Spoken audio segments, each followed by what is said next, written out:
एक ऐसा वक्त भी था जब साइंस थी ही नहीं, सिर्फ फिलॉसफी और फेथ ही थे। मगर हम रोजाना अपने ब्रह्मांड से जुड़े कुछ नए तथ्यों का पता लगाते हैं। हमारी जानकारी का गैप अब लगातार कम हो रहा है। एक एलियन सिविलाइजेशन शायद हमसे कहीं ज्यादा एडवांस्ड हो। उन्होंने शायद उन सवालों के जवाब भी ढूंढ लिए हों जिनके बारे में हम अभी जानते भी नहीं। तब ईश्वर का क्या होगा अगर हमारी जानकारी के सारे गैप भर जाए?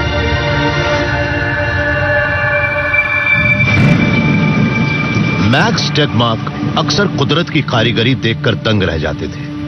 एक फिजिसिस्ट के तौर पर वो हैरान बैठे रहकर ब्रह्मांड के काम करने के तरीके को सिर्फ देख भर नहीं सकते थे, वो उसे समझने की कोशिश भी करने लगे। मेरी परवरिश स्वीडन में हुई है और जब मेरे पूर्वजों ने एयर मॉलिक्यूलों के इलेक्ट्रिकल आयोनाइजेशन को लाइटनिंग के रूप में देखा, तब उन्हें ऐसा लगा कि वो जो देख रहे हैं वो बिजली के देवता थॉर हैं और वो अपना वज्र लेकर दानवों से लड़ रहे हैं। आज जब हम वेदर फोरकास्ट करते हैं तब हम उसमें नॉर्स माइथोलॉजी नहीं मिलाते बल्कि मैथमेटिक्स का इस्तेमाल करते हैं और कई नंबरों पर गौर करते हैं, जैसे कि हवा की स्पीड, टेम्परेचर वगैरह। मैं जब अपने स्टूडेंटों को MIT में लाइटनिंग के बारे में पढ़ाता हूं तब उनसे ये नहीं कहता कि वो थॉर का वज्र है, बल्कि मैं उन्हें समझाता हूं इनके आधार पर, मैक्सवेल्स इक्वेशनों से। मुझे ये इक्वेशन इतनी पसंद है कि मैंने इन्हें फ्रेम करवा कर रख लिया है, क्योंकि ये सिर्फ लाइटनिंग के बारे में ही नहीं बल्कि पूरे इलेक्ट्रोमैग्नेटिक फिनोमेना के बारे में बताती हैं। ये सिर्फ उनके बारे में बताती ही नहीं बल्कि नई नई टेक्नोलॉजियों की खोज करने में हमारी मदद भी करती हैं। साइंस जैसे जैसे उन मैथमेटिकल इक्वेशनों की खोज करती जा रही है जो नेचुरल वर्ल्ड में होने वाली घटनाओं को एक्सप्लेन करती हैं, वैसे वैसे वो रहस्य कम होते जा रहे हैं जिन्हें ईश्वर से जोड़कर देखते हैं। मैक्स मानते हैं कि ऐसा ही पूरे ब्रह्मांड में हुआ होगा। हो सकता है कि कुछ इस मामले में हमसे पीछे हो तो कुछ शायद हमसे आगे भी हो। हम फिजिसिस्टों को लगा कि ये ब्रह्मांड काफी बड़ा है, शायद इनफाइनाइट है, इसलिए इस बात का अंदाजा लगाना गलत नहीं है कि वहाँ कुछ एलियन भी हो सकते हैं और वो भी शायद धीरे धीरे उसी तरह से ये पता लगाने लगे हों कि दुनिया किस तरह से काम करती है जिस तरह से हम लगा रहे हैं। ये साइंटिफिक नॉलेज की खोज की कहानी आखिर कहाँ खत्म होगी?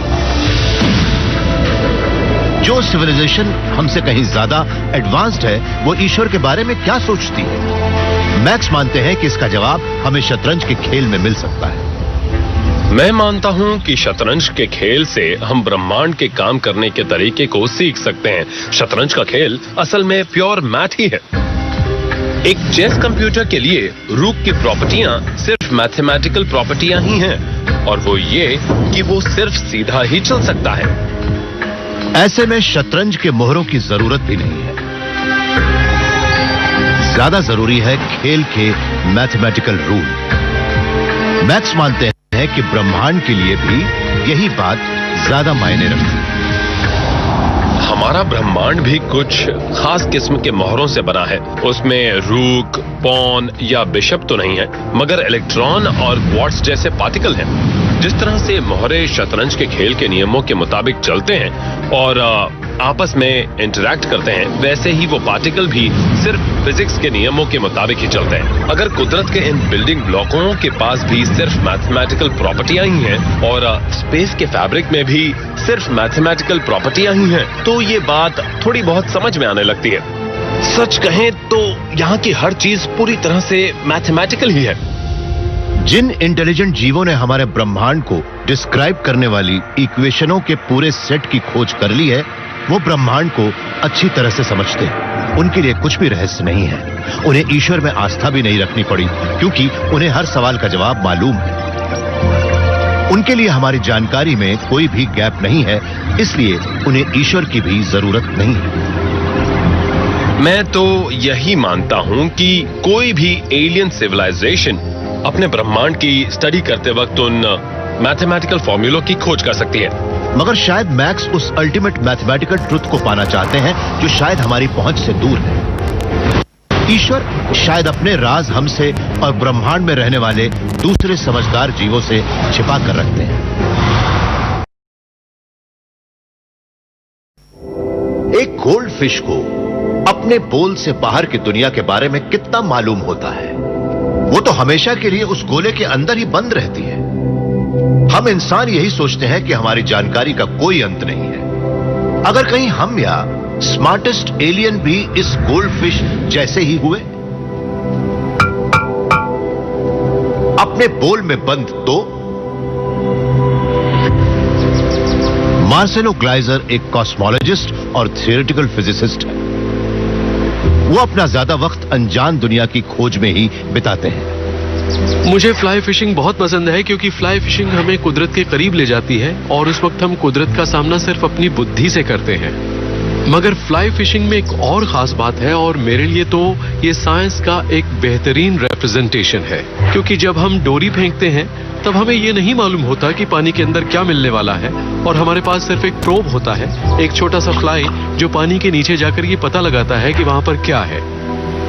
तो हम साइंस में भी तो यही करते हैं। हमारे पास प्रोब है, इंस्ट्रूमेंट हैं जिनसे हम अनजान दुनिया के अंदर झांक कर देखते हैं। कुछ लोग मानते हैं कि साइंस एक दिन ब्रह्मांड के सारे राज हल कर देगी, मगर मार्सेलो मानते हैं कि हम भी कहीं एक फ्लाई फिशरमैन की तरह फंस न जाएं। हमें भी सच्चाई के कुछ हिस्से शायद कभी नजर ही ना आए। ये एक सोच है जो ईस्टर्न यूरोप के एक मैथमेटिशियन कर्ट गर्डल की खोज पर आधारित है। कर्ट गर्डल शायद आज तक के सबसे बड़े मैथमेटिशियन हुए हैं।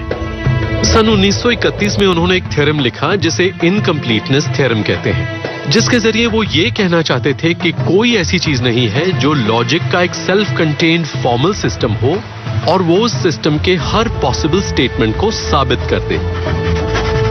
गर्डल ने एक बड़ा ही अनोखा थॉट एक्सपेरिमेंट किया। उन्होंने एक ऐसी मशीन की कल्पना की जो ये समझती थी कि वो ब्रह्मांड की हर चीज का सच जानती है। फिर वो उस मशीन को गलत ठहराने के तरीके ढूंढने लगे। मान लीजिए कि भविष्य में हमारे पास भी एक यूनिवर्सल ट्रूथ मशीन आ जाती है, तो वो मशीन बार बार एक ही सही स्टेटमेंट को दोहराएगी और अगर मैं एक गलत स्टेटमेंट देता हूं तब वो मशीन चुप रहेगी। ये यूनिवर्सल ट्रूथ मशीन सिर्फ एक नियम पर चलती है। अगर वो एक सही स्टेटमेंट सुनती है तो उसे दोहरा देती है। 2 + 2 = 4। 2 + 2 = 4। लेकिन अगर वो एक गलत स्टेटमेंट सुनती है तब भी वो कुछ कहती है। 2 + 2 = 5। मैं 2 + 2 = 5 नहीं कह सकती। नहीं, मैं 2 + 2 = 5 नहीं कह सकती। इसने सही कहा है क्योंकि ये सही स्टेटमेंट है। वो ये नहीं कह सकती क्योंकि 2 + 2 5 नहीं होते। मशीन अपना काम कर रही है और उसने सिर्फ सच को ही दोहराया है। लेकिन गर्डल ने मशीन को चकमा देने का एक उपाय भी ढूंढ लिया है।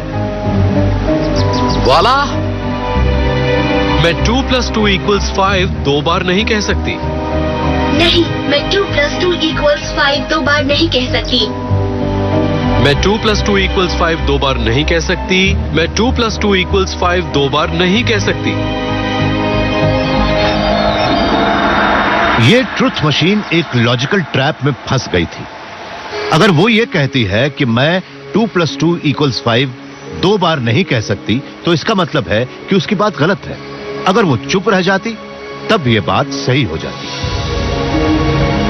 मतलब कि इस मशीन ने खुद को ही कॉन्ट्रडिक्ट किया है और इससे साफ पता चलता है कि यूनिवर्सल ट्रूथ मशीन को सच के बारे में सब कुछ नहीं मालूम।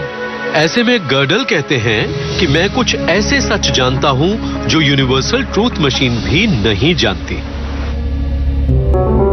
गर्डल ने यह बात साबित कर दी थी कि जानकारी का कोई भी लॉजिकल सिस्टम, चाहे वो कैलकुलस हो, पार्टिकल फिजिक्स हो या कॉस्मोलॉजी हो, वो डेफिनेशन के मुताबिक इनकम्प्लीट ही है। हम कह सकते हैं कि जानकारी एक खास गोले के अंदर रहती है। चलिए हम ये मान लेते हैं कि ये रशियन डॉल्स जानकारी के स्फीयर्स हैं और इनमें से हर एक के अंदर एक सही जानकारी समाई है। अब मेरे पास जानकारी का वो स्फीयर है जिसमें बहुत से सच्चे स्टेटमेंट हैं, मगर उनमें से कुछ ऐसे हैं जिन्हें मैं साबित नहीं कर सकता। इसलिए मैं कहता हूं कि कोई बात नहीं, मैं इसे बड़े वाले में डाल देता हूं। अब बड़ी रशियन डॉल में उसके अंदर गई डॉल से ज्यादा जानकारी है। आप ये कह सकते हैं कि अरे इसके अंदर तो कुछ ऐसे स्टेटमेंट भी हैं जिन्हें मैं सही साबित नहीं कर सकता, इसलिए मुझे एक बड़े स्फीयर की जरूरत पड़ी, उसके बाद और बड़े और उससे भी बड़े स्फीयर की जरूरत पड़ी और आखिर में वो स्फीयर ब्रह्मांड जितना बड़ा हो जाएगा। तो क्या उतना काफी होगा? तब मैं ये कह सकता हूँ कि अगर ब्रह्मांड एक सेल्फ कंटेन्ड सिस्टम है तो उसके अंदर की हर चीज को समझने के लिए हमें उससे भी बड़े ब्रह्मांड की जरूरत पड़ेगी, मगर हम ऐसा नहीं कर सकते। मतलब ये कि अपनी दुनिया के बारे में जानने की हमारी एक सीमा है। गर्डल के इनकम्प्लीटनेस थ्योरम से ये बात तो साबित हो जाती है कि रैशनल थॉट से ब्रह्मांड का हर सच सामने आ सकता है। हमें अपने ब्रह्मांड की तमाम चीजों को समझने के लिए शायद अपने ब्रह्मांड के बाहर जाना होगा। बहुत सी बातें ऐसी हैं जो हम नहीं जान सकते, कई सच ऐसे हैं जिन्हें हम एक्सप्लेन नहीं कर सकते, और तब लोग कहेंगे कि ऐसे ही वक्त पर हमें ईश्वर या एक सुपरनैचुरल बिलीफ की जरूरत महसूस होती है। तो अगर आप ये सोचते हैं कि जिस तरह से हमारी बुद्धि काम करती है वो यूनिवर्सल है, तब आप भी शायद गर्डल की तरह यही कहने पर मजबूर हो जाएंगे कि अगर एलियंस सचमुच हैं और वो समझदार भी हैं, तो उन्हें भी ये बात माननी होगी कि वो दुनिया की हर बात को नहीं समझ सकते। हो सकता है कि वो हमसे ज्यादा जानते हो, फिर भी इस बात की सीमा है कि वो कितना जान सकते हैं।